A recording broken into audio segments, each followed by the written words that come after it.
আল্লাহ তাআলা আসমান সৃষ্টি করছেন, জমিন সৃষ্টি করছেন, পাহাড় পর্বত খাল বিল নদী নালা সমুদ্র সৈকত, মানব দানব জিন ইনসান দেওপরি সমস্ত কিছু সৃষ্টি করছেন। একমাত্র উদ্দেশ্য হলো আপনার আমার পয়গম্বর হযরত মুহাম্মদুর রাসূলুল্লাহ সাল্লাল্লাহু আলাইহি ওয়াসাল্লাম। আমাদের নবীকে যদি সৃষ্টি না করতেন আসমান আল্লাহ বানাইতেন না। আমার নবীকে যদি সৃষ্টি না করতেন জমিন আল্লাহ বানাইতেন না। আমাদের নবীকে যদি সৃষ্টি না করতেন আপনি আমাকে সৃষ্টি করতেন না। আমার নবীকে যদি আল্লাহ তাআলা দুনিয়াতে প্রেরণ না করতেন এত বড় বড় সমুদ্র সৈকত, অট্টালিকা প্রাসাদ, অট্টালিকা পাহাড় কোনোভাবেই আল্লাহ তাআলা সৃষ্টি করতেন না। আল্লাহ তাআলা এইগুলো সৃষ্টি করার উদ্দেশ্য হলো, এইগুলো সৃষ্টি করার মূল মকসুদ হলো আপনার আমার পয়গম্বর, সারা দুনিয়ার পয়গম্বর, সর্বকালের সর্বশ্রেষ্ঠ পয়গম্বর, আমাদের নবী, শেষ নবী, আমাদের নবী মুহাম্মদুর রাসূলুল্লাহ সাল্লাল্লাহু আলাইহি ওয়াসাল্লামকে দুনিয়াতে প্রেরণ করবেন। এই জন্যই আল্লাহ তাআলা দুনিয়া সৃষ্টি করছেন। হযরতে আদম থেকে ঈসা পর্যন্ত 1,24,000 মতান্তরে 2,24,000 নবী রাসূল আল্লাহ তাআলা দুনিয়াতে প্রেরণ করার উদ্দেশ্য হলো আমার নবী। ও মেরা মুহতারাম ভাইও, আমার নবীকে আল্লাহ তাআলা দুনিয়াতে আনবেন বিদায় আমাদেরকে আনছেন, দুনিয়াও সৃষ্টি করছেন। আমার নবী যদি দুনিয়াতে না আসতো আসমান হইতো না, জমিন হইতো না। আমার নবী যদি দুনিয়াতে না আসতো তামাম কুল কায়নাতের কোনো কিছুই সৃষ্টি হতো না। আমার এই নবী, বিশ্ব নবী, আকায়ে নামদার তাজদার মদিনা, জিদার গোশে আমেনা, জনাব মুহাম্মদুর রাসূলুল্লাহ সাল্লাল্লাহু আলাইহি ওয়াসাল্লাম হলো আমাদের জন্য রহমত, আসমানের জন্য রহমত, নদীর জন্য রহমত, জমিনের জন্য রহমত, গাছপালার জন্য রহমত, পশু পাখির জন্য রহমত, মানব দানবদের জন্য রহমত। আমার নবী হলো জিন জাতিদের জন্য রহমত, তামাম কুল কায়নাতের জন্য আমার নবী রহমত। রহমত স্বরূপ আল্লাহ তাআলা আমাদের নবীকে প্রেরণ করেছেন। আমার নবীকে আল্লাহ তাআলা রহমত স্বরূপ, রহমতের জন্য আল্লাহ তাআলা দুনিয়াতে প্রেরণ করেছেন। ও মেরে মুহতারাম ভাইও, আমরা তো নবীর শান মান ইজ্জত, নবীর শানের কথা চিন্তা করি না, নবীর মানের কথা চিন্তা করি না, নবীর ইজ্জতের কথা চিন্তা করি না। আমার নবীকে আল্লাহ তাআলা কতটুকু ইজ্জত দিয়েছেন, কতটুকু শান দিয়েছেন, কতটুকু মান দিয়েছেন, এই দিকে আমরা চিন্তা করি না। আমরা তো আসি ওই দেখা যায় 12ই রবিউল আসলে পরে, 12ই রবিউল আসলে পরে ইয়া নবী সালামু আলাইকা কইয়া একটা জিলাফির জন্য তাল মাতাল হয়ে যায়, পাগল হয়ে যায়। এটা আমার নবীর ভালোবাসা না। 12ই রবিউল আউয়ালের দিন মিছিল মিটিং করলে আমার নবীকে ভালোবাসা হয় না। আমার নবীকে যদি ভালোবাসতেই হয় মাথা থেকে পা পর্যন্ত 3.5 হাত বডির ভিতরে নবীর সুন্নতের আকীদা, নবীর সুন্নতের সামানা আমার শরীরের ভিতরে যদি গঠন করতে পারি, এটাই হলো আমার নবীর ভালোবাসা, এটাই হলো আমার নবীর মুহাব্বত। ও মেরে মুহতারাম ভাইও, আমার মাথায় টুপি নাই, মুখে দাড়ি নাই, শরীরে জুব্বা নাই, পাঞ্জাবি নাই, আমার শরীরে কোনো সুন্নতের বালাই নাই। আর আমরা যদি ইয়া নবী সালামু আলাইকা কইয়া 3.5 হাত বডির ভিতরে গান বাদ্য দিয়া ভরে ফেলি, তো এটা আমার নবীর ভালোবাসা না, এটা আমার নবীকে ভালোবাসা না। এটা হলো আমার নবীর সঙ্গে টিটকারি করা, এটা হলো আমার নবীকে কষ্ট দেওয়া। কথা কোন ঠিক কিনা? আমি দেখেছি গত কিছুদিন আগে 12ই রবিউল আউয়ালের দিন আমি একটা কোনো কাজে ব্রিজ থেকে গাঙ্গিনাপাড় যাচ্ছিলাম। ওই সময় দেখি ব্রিজ মোড়ে খুব বড় একটা মিছিল করতেছে, খুব বড় মিছিল। আমি জিজ্ঞাইলাম, ভাই এটা কিসের মিছিল? তারা বলতেছে আজকে তো আমার নবীর জন্মদিন, আমাদের নবীজির জন্মদিন, সেই জন্য আমরা আমার নবীর ভালোবাসা দেখাইতেছি। আমরা যে নবীকে ভালোবাসি, মহাব্বত করি, সেই জন্য এই ভালোবাসা দেখানোর জন্য আমরা সকলে একত্র হয়ে একটা মিছিল করতেছি। আমি বললাম, হাই রে আফসোস জাতি, আমরাও তো মুসলমান, তোমরাও মুসলমান, আমরাও নবীকে ভালোবাসি, তোমরাও নবীকে ভালোবাসো। যেই জায়গায় আমরা নবীর দিন তারিখটাও 12ই রবিউল আউয়ালে নবীর জন্ম, 12ই রবিউল আউয়ালে নবীর মৃত্যু, আর তোমরা সেই মৃত্যু দিবসের দিনও ভালোবাসা দেখাও, জন্মদিন পালন করো। জন্মদিনের দিনও যেই দিন জন্ম হয়েছে ওই দিনটাও তোমরা ভালোবাসা পালন করো, জন্মদিন পালন করো। তোমাদের মতো কুলাঙ্গার আমার মনে হয় এই আসমানের নিচে জমিনের উপরে আর একটাও নাই। কথা কোন ঠিক কিনা? ও মেরে মোহতারাম ভাই, ইতিহাস শুনেন, ইতিহাস, বাস্তব ইতিহাস। কিছুদিন আগে যে ইতিহাসটা ঘটে গেল, 12ই রবিউল আউয়ালের দিন ওই ব্রিজ মুড়ে দেখতেছি লাল শালু কাপড় পইরা তারা মিছিল করতেছে আর গান গাইতেছে। একটা কালো গাড়ি, সারা মিছিলের মাঝখানে একটা কালো গাড়ির ভিতরে একজন কে যেন জানি না, দেখি নাই, কালো গ্লাসওয়ালা গাড়ি, ওই গাড়ির ভিতরে বসা। ওই গাড়িটাকে চারো কিনার দিয়া মানুষে পেঁচাইয়া মিছিল করে করে নিয়ে যাচ্ছে। আরেকজন মলম গাড়ির ভিতরে কয়েকজন উঠা নাচতেছে, ঢোল বক্স বাজাইতেছে, আর একজন গান গাইতেছে। গানটা কি বলবো, গানটা কি বলবো? প্রাণ মুর্শিদ তুমি আমার হইয়া গো কান্ডারি, মুর্শিদ তুমি আমার হইয়া গো কান্ডারি। 12ই রবিউল আউয়াল তোমরা পালন করো নবীর জন্মদিন হিসাবে। আর ওই 12ই রবিউল আউয়ালে একজনকে কালো কারের ভিতরে বসাইয়া তোমরা চারোদিকে মিছিল করো আর ডাক দিয়া বলো, ও মুর্শিদ তুমি আমার কান্ডারি হয়ে ওই বিচারের দিন। আরে গাদার দল, ওই মুর্শিদ তোমার কান্ডারি হবে না। ওই বিচারের দিন তোমার মুর্শিদ কোথায় পালাইবে তার রাস্তা পাবে না। আর তুমি তার কান্ডারি হতে চাও? তোমার মতো নাস্তিক আর মুরতাদ আল্লাহর আসমানের নিচে আর জমিনের উপরে থাকার কোনো অধিকার নাই। কথা কোন ঠিক? আমার নবীকে যদি ভালোবাসতে হয়, আমার নবীকে যদি ভালোবাসতে হয়, শরীরের ভিতরে নবীর সুন্নতের আকীদা পয়দা করো, শরীরের ভিতরে নবীর সুন্নতের মর্যাদা পয়দা করো, শরীরের ভিতরে সারা অঙ্গের ভিতরে নবীর সুন্নত দেখাও। একটা সুন্নত নবীর জিন্দা করে দেখাও। দাড়িটা তোমার মুখে রেখে দেখাও, মাথায় তোমার টুপি রেখে দেখাও। নবীর সুন্নত তুমি পালন করো, নবীকে ভালোবাসা হবে। এই মুর্শিদি গান গায়া আর দাঁড়াইয়া ইয়া নবী সালাম আলাইকা কইয়া টান মারলেই নবীর ভালোবাসা হবে।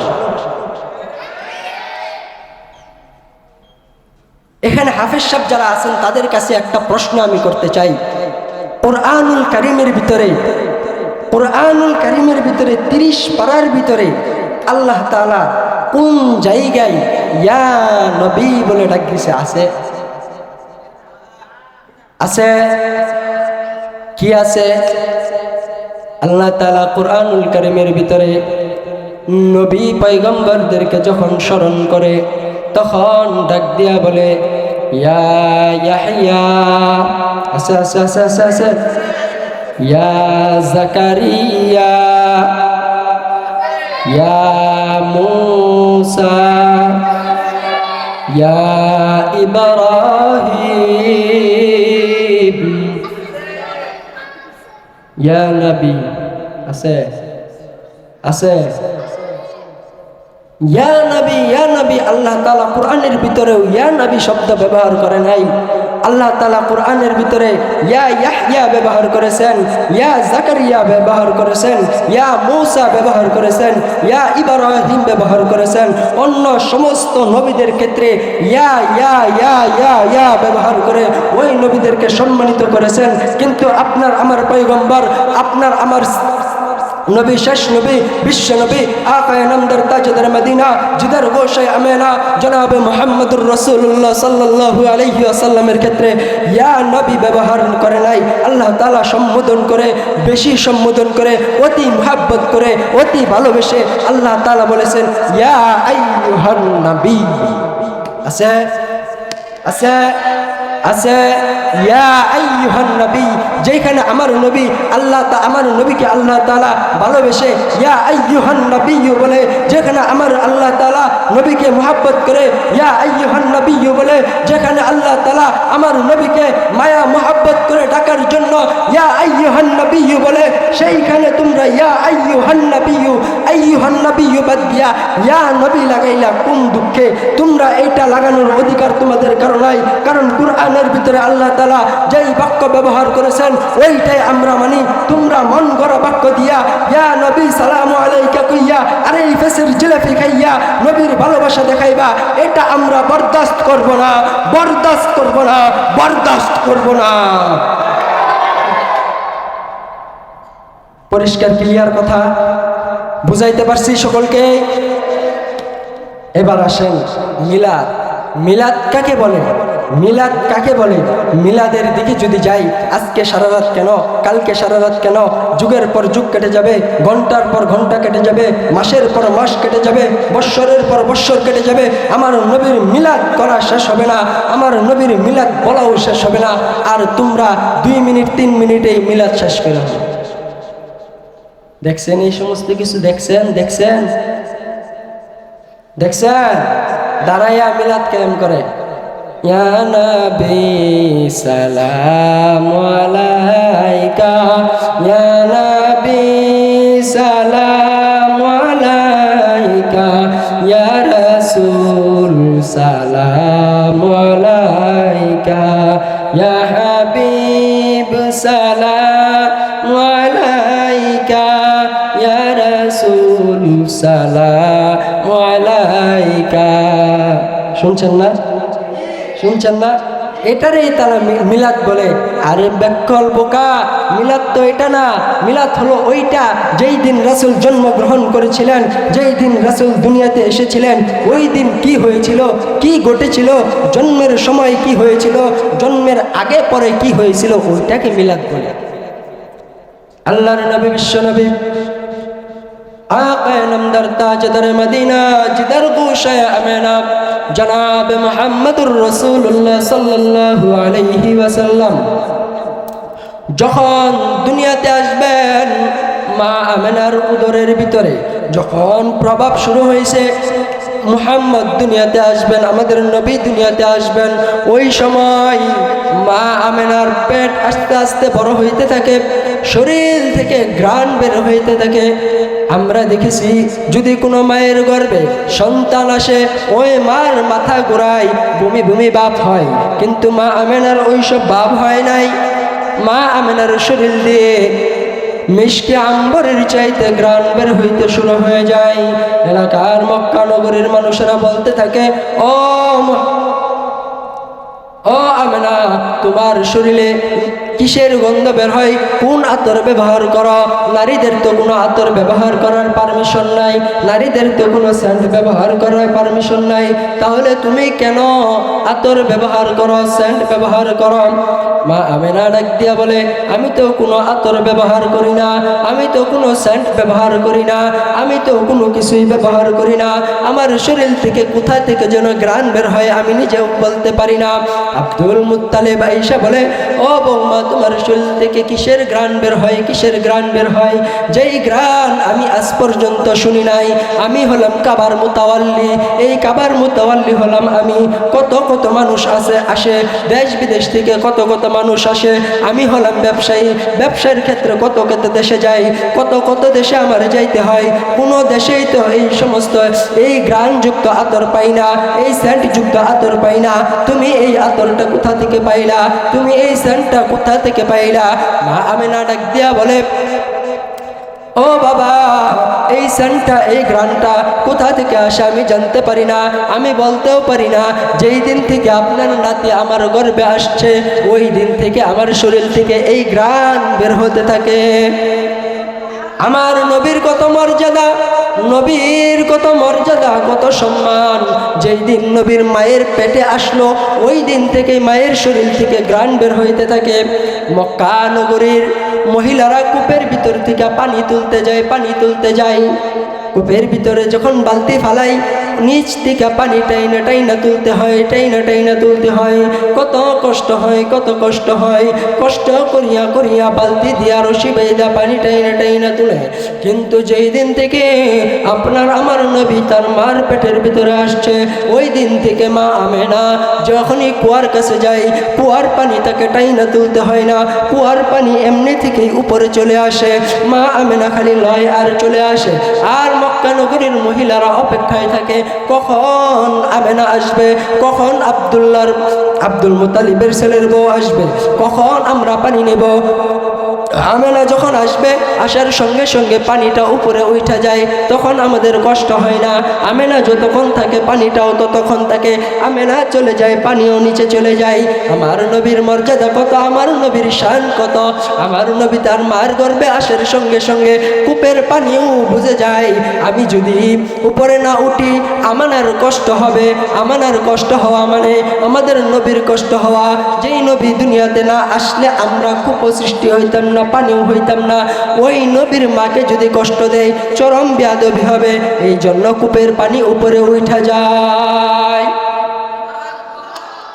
আমার নবী যখন দুনিয়াতে আসবে, দুনিয়াতে আসছে যেই দিন 12ই রবিউল আউয়াল, রবিউল মাসের 12 তারিখ, দিবাগত রাত্রে সোমবারের দিন আমার নবী দুনিয়াতে আসছেন। ওই সময় গোটা রাত্র অন্ধকার, গোটা ঘর অন্ধকার, কোনো লাইটের ব্যবস্থা নাই।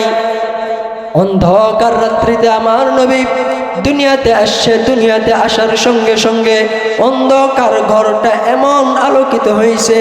হযরত হালিমাতুস সাদিয়া ডাক দিয়া বলে, ওই রাত্রে যদি যখন মুহাম্মদ দুনিয়াতে আসছে, ওই রাত্রে যদি একটা সুই মাটিতে পড়ে থাকতো, ওই সুইটাও আমি হালেমা খুঁজে বের করে ফেলতাম। মুহাম্মদ যখন দুনিয়াতে আসছে, সারা তার নূরের তাজাল্লিতে এত আলো হয়েছে, পুরা ঘরটা নূরে নূরান্বিত হয়ে গেছে। আল্লাহর নবী বিশ্ব নবীকে যখন তার মার উদর থেকে বের হয়ে আসার পরে তার দাদার কুলে দিল, আব্দুল মুত্তালিবে কুলে নিয়া হালিমাকে ডাক দিয়া বলে, ও হালিমা, এমন সুন্দর চেহারার মানুষ আমি দুনিয়াতে কোনোদিন দেখি নাই। এই কাবা শরীফের মুতাওয়াল্লি আমি। এই কাবাতে কত মানুষ হজ করতে আসে, এই কাবাতে কত মানুষ তোয়াফ করতে আসে। আমি ব্যবসার ক্ষেত্রে কত দেশে যাই, মিশরে যাই, ইয়ামানে যাই, কত জায়গায় যাই, কোনো জায়গায় এমন সুন্দর চরিত্র, এমন সুন্দর চেহারার মানুষ আমি দেখি নাই। হযরত হালিমাতুস সাদিয়া ডাক দিয়া বলে, ও আব্দুল মুত্তালিব, তুমি তো দেখছো আমি কত মানুষের কাছে যাই, কত এমপির কাছে যাই, কত মন্ত্রী মিনিস্টারের সন্তান আমার হাতে প্রসব হয়, আমি কোনোদিন এমন সুন্দর চেহারার মানুষ দেখি নাই। আব্দুল মুত্তালিব এই কথা বলার পরে, হালিমাতুস সাদিয়া এই কথা বলার পরে জিব্রাইল আমিন আসছে। জিব্রাইল ফেরেশতা আয়েশা বলতেছে, ও আব্দুল মুত্তালিব, তুমি দেখছো কতটুকু? তুমি না মক্কা মদিনা দেখছো, মিশর দেখছো, ইয়ামান দেখছো, আর কত দূর দেখছো? আমি জিব্রাইল তামাম পৃথিবী ঘুরে ফেলেছি, কিন্তু তোমার নাতির মতো সুন্দর চেহারার মানুষ দেখি নাই। আল্লাহ তাআলা ডাক দিয়ে বলে, আরে জিব্রাইল, তুমি কতটুকু দেখছো? তুমি তো পুরো পৃথিবী ঘুরে ফেলছো, তুমি এই সুন্দর চেহারার মানুষ আর দেখো নাই। আমি আল্লাহ তাআলা বলতেছি, মুহাম্মাদের মতো সুন্দর চেহারার মানুষ আমি আর তৈরি করি নাই। আমার নবী হলো সৌন্দর্যের দিক দিয়া অতি উত্তম, আমার নবী হলো মর্যাদার দিক দিয়াও উত্তম, আমার নবী হলো সম্মানের দিক দিয়াও উত্তম, আমার নবী হলো সমস্ত নবীদের নবী, আমার নবী হলো সমস্ত নবীদের চেয়ে উত্তম, সমস্ত নবীদের চেয়েও সম্মানিত। হযরত ইব্রাহিম আলাইহিস সালাতু ওয়াস সালাম আল্লাহ তাআলার সঙ্গে বন্ধুত্ব, ইসমাইলের আল্লাহ তাআলার সঙ্গে বন্ধুত্ব, মূসা আলাইহিস সালামের আল্লাহ তাআলার সঙ্গে বন্ধুত্ব। আল্লাহ তাআলা বন্ধু বানাইছে। কেমন বন্ধু বানাইছে, কেমন বন্ধু বানাইছে একটু শুনেন মনোযোগ দিয়া। মূসাকে যখন বন্ধু বানাইলো, মূসাকে আল্লাহ তাআলা বলে, মূসা কালিমুল্লাহ, ও মূসা তুমি হলো আমার কালিমুল্লাহ, তুমি আমার প্রেমে পাগল, তুমি আমার প্রেমে পাগল। ইব্রাহিমকে বানাইছে খলিলুল্লাহ, ইব্রাহিম তুমি খলিল, তুমি আমার খলিল, তুমি আমার প্রেমে পাগল। ইসমাইল তুমি হলো জবিহুল্লাহ, ইসমাইল জবিহুল্লাহ, ও ইসমাইল তুমি আমার প্রেমে পাগল। আর আল্লাহ তাআলা বলেন, মুহাম্মাদুর রাসূলুল্লাহ, তোমাকে বানাইলাম, আমাদের নবীকে বানাইছেন হাবিবুল্লাহ। আল্লাহ তাআলা বলতেছেন সমস্ত নবীরা আমার প্রেমে পাগল, আর আমি আল্লাহ তাআলা তুমি নবীর প্রেমে পাগল। সমস্ত নবীরা আল্লাহ তাআলাকে ভালোবাসেন, আল্লাহ তাআলার প্রেমে পাগল থাকেন, আর আল্লাহ তাআলা আমাদের নবীকে ভালোবাসেন, নবীর প্রেমে পাগল হয়ে যান। আমাদের নবীর শান মান ইজ্জত মর্যাদা কোনো দিক দিয়াই, সব দিক দিয়াই সব নবীর থেকে বেশি, সব মানুষের থেকে বেশি। আমার মুহতারাম ভাইও, আমি আগে যে কথাটা বলতেছিলাম, আমাদের নবী যদি দুনিয়াতে না আসতো কোনো কিছুই সৃষ্টি হতো না, কোনো কিছুই সৃষ্টি হতাম না। একটা উদাহরণ দিয়ে আমি আমার বক্তব্য শেষ করব।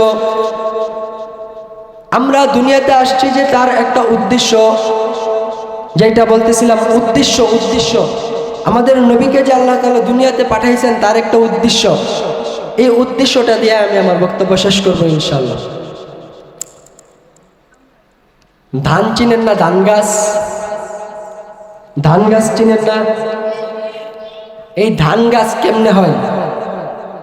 প্রথমে কয়টা ধান ভিজাইয়া এটার ভিতর থেকে একটা একটা গেরা বাইর হয় না, এই একটা একটা গেরা বাইর হয়। উদ্দেশ্য বুঝাইতেছে আমার নবী। আপনারা প্রশ্ন করতে পারেন, নবী যদি দুনিয়ার উদ্দেশ্য হয় তাহলে নবী দুনিয়াতে আইসে সবার পরে আমরা আইসি আগে খেললিগা। আরো নবীরা তো আইসে, আদম থেকে ঈসা পর্যন্ত 1,40,000 নবী আগে আল্লাহ পাঠাইছে খেললিগা, আমরা নবীরা খেললিগা পরে পাঠাইছি। কই তারুন না? উদ্দেশ্য হলো আমাদের নবী, সমস্ত কিছু আল্লাহ তাআলা পাঠাইছেন আগে, উদ্দেশ্য হচ্ছে আমাদের নবী। এটাই বোঝাবো একমাত্র, এটা বোঝাই আমার আলোচনা শেষ করবো ইনশাআল্লাহ। ধান গাছ যেমন লাগানোর আগে ধান প্রয়োজন হয় না, ধান প্রয়োজন হয় না, ওই ধানগুলো ভিজায় রাখলে ওই ধান থেকে গেরা বের হয়। ওই গেরাগুলো তারপরে এই যে ট্রাক্টর দিয়ে হাল চাষ দিয়ে প্যাক করে ওটার ভিতরে ছিলানোর পরে জ্বালা হয় না, ওই জ্বালাগুলো উঠাইয়া পরে আবার রোপণ করে। উদ্দেশ্য কি? ধান ভিজাইছে, উদ্দেশ্য চাউল। ধান ভিজাইছে, উদ্দেশ্য চাউল। ধান থেকে গেরা বের হয়েছে, উদ্দেশ্য চাউল। ধান থেকে গেরা বের হয়েছে, উদ্দেশ্য চাউল। ওই গেরাগুলি আবার এই যা লাগাইছে, রোপণ করছে, উদ্দেশ্য হলো চাউল। ওই জ্বালাগুলি আবার উঠায় লাইন ধরে সিরিয়াল ধরে ক্ষেতের ভিতরে লাগাইছে, উদ্দেশ্য হলো চাউল। ওই ধান ক্ষেতটা আবার বড় হয়েছে, সার দিছে, গোবর দিছে, হুইটার দিছে, পানি দিছে, উদ্দেশ্য হলো চাউল। আগাছাগুলো পরিষ্কার করছে, উদ্দেশ্য হলো চাউল। আস্তে আস্তে গাছটা বড় হয়েছে, তার ভিতরে ধান ধরছে, উদ্দেশ্য হলো চাউল। ধান কাটছে, উদ্দেশ্য হলো চাউল। ধান বাড়িতে আইনা ভাঙ্গাইছে, আমার নবী হলো উদ্দেশ্য। ধান থেকে যেমন চাউল বের করছে, সমস্ত কিছু উদ্দেশ্য হলো চাউলের। এবার আসেন, চাউল থেকে ধান বানানো সম্ভব? চাউল থেকে ধান বানানো সম্ভব? চাউল খেতে বান্ধাইলে জ্বালা হইব, পানিত ভিজায় রাখলে গেরা বাইরব, কিচ্ছু হইতো না, চাউল দিয়ে ভাত হইব খালি। ঠিক তদ্রূপভাবে আমার নবী আসার আগে যা আল্লাহ তাআলা করছেন, উদ্দেশ্য হলো আমার নবী দুনিয়াতে আসছেন, তার আগে 1,24,000 পয়গম্বর আল্লাহ তাআলা দুনিয়াতে পাঠাইছেন। তার আগে আল্লাহ তাআলা আসমান বানাইছেন, জমিন বানাইছেন, চন্দ্র বানাইছেন, সূর্য বানাইছেন। সমস্ত কিছুর উদ্দেশ্য হলো আমাদের নবী আকায়ে নামদার তাজদার মদিনা জিদার গোশে আমানা জনাবে মুহাম্মদুর রাসূলুল্লাহ সাল্লাল্লাহু আলাইহি ওয়াসাল্লাম। ঠিক তদ্রূপভাবে আমার নবীর পরে কোনো নবী নাই। চাউল থেকে যেমনিভাবে দান হওয়া সম্ভব না, আমার নবীর পরে নবী হওয়া সম্ভব না। চাউল থেকে যেমনিভাবে দান হওয়া সম্ভব না, আমার নবীর পরে নবী হওয়াও সম্ভব না। নবীর পরে নবী আছে, আরো নতুন কোন নবী হইব? হ্যাঁ, আল্লাহর নবী বিশ্বনবী হাদিসে পাকে ইরশাদ করেন, আনা খাতামুন নবিয়্যিন লা নবিয়্যা বাদি, আমি হলাম শেষ নবী, আমার পরে কোনো নবী নাই। আমার পরে যদি কেউ নবী হতো, আল্লাহ তাআলা নবী বানাইতো, তাহলে একমাত্র উমরকেই বানাইতো। আর উমরকে যেহেতু নবী আল্লাহ তাআলা বানাই নাই, আমার নবীর পরে আর কোনো নবীও নাই। এবার আসেন, চাউল দিয়া পিঠা বানানো সম্ভব? চাউল দিয়া ভাত পাক করা সম্ভব? চাউল দিয়া ফিরনি, পায়েস, গুড়ি গোটা, ছাতু করা বানানো সম্ভব? ঠিক তদ্রূপভাবে আমার নবীর পরে নবী হওয়া সম্ভব নয়। যেমনিভাবে চাউল থেকে ধান বানানো সম্ভব নয়, কিন্তু চাউল থেকে পিঠা বানানো সম্ভব। আমার নবীর এলিম থেকে আলেম হওয়া সম্ভব। আমার নবীর এলেমের দ্বারা আলেম হওয়া সম্ভব। চাউল থেকে যেমনিভাবে পিঠা বানানো সম্ভব, আমার নবীর পরে নবী হওয়া সম্ভব নয়। আমার নবীর ইলম থেকে আলেম হওয়া সম্ভব। চাউল থেকে যেমনিভাবে ভাগ পাক করা সম্ভব, আমার নবীর ইলম থেকে শাইখে গহরপুরি হওয়া সম্ভব। চাউল থেকে যেমনিভাবে পিঠা বানানো সম্ভব, আমার নবীর ইলম থেকে আল্লামা শাহ আহমদ শফি রহমতুল্লাহি আলাইহি হওয়া সম্ভব। চাউল থেকে যেমনিভাবে পিঠা বানানো সম্ভব, আমার নবীর ইলম থেকে আল্লামা এমদাদুল হক সাহেব হওয়া সম্ভব। চাউল থেকে যেমনিভাবে পিঠা বানানো সম্ভব, আমার নবীর ইলম থেকে শেখ মুফতি মাহবুবুল্লাহ হওয়া সম্ভব। চাউল থেকে পিঠা বানানো সম্ভব, আমার নবীর ইলম থেকে আল্লামা মুফতি জুনায়েদ বাবু নগরী হওয়া সম্ভব। চাউল থেকে পিঠা বানানো সম্ভব, আমার নবীর পরে শাইখুল হাদিস হওয়া সম্ভব। চাউল থেকে পিঠা বানানো সম্ভব, আমার নবীর ইলম থেকে মুহাদ্দিস হওয়া সম্ভব। চাউল থেকে পিঠা বানানো সম্ভব, আমার নবীর ইলম দ্বারা পীর হওয়া সম্ভব। কিন্তু চাউল থেকে যেমনিভাবে দান হওয়া সম্ভব নয়, আমার নবীর পরে নবী হওয়া সম্ভব নয়।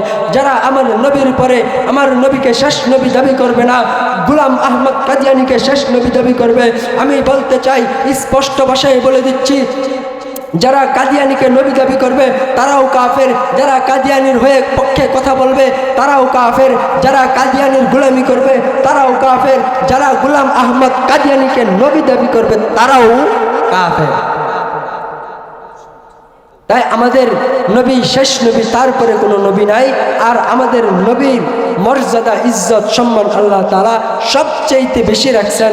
আর আমাদের নবীর উপরে যদি আমরা নবীর সুন্নত তরিকায় যদি চলতে পারি, তাহলে আমাদের জন্য আল্লাহর নবী, বিশ্ব নবী ওই হাসরের ময়দানে সুপারিশ করবেন। হাদিসটা বলছিলাম না, মান আহাব্বা সুন্নতি ফাকাদ আহাব্বানি ওয়া মান আহাব্বানি কানা মাই ফিল জান্নাহ। আল্লাহর নবী, বিশ্ব নবী হাদিসে পাকের ভিতরে বলতেছেন, মান আহাব্বা সুন্নতি ফাকাদ আহাব্বানি ওয়া মান আহাব্বানি কানা মাই ফিল জান্নাহ। যারা আমার শরীরের গঠন নেবে, যারা আমার সুন্নতের আকীদায় চলবে, যারা আমার সুন্নত মোতাবেক চলবে, তাদের জন্য আমি জান্নাতের সুপারিশ করে দেব। আল্লাহ তাআলা আমাদের সকলকে নবীর সুন্নতের উপরে চলার এবং তৌফিক দান করুন।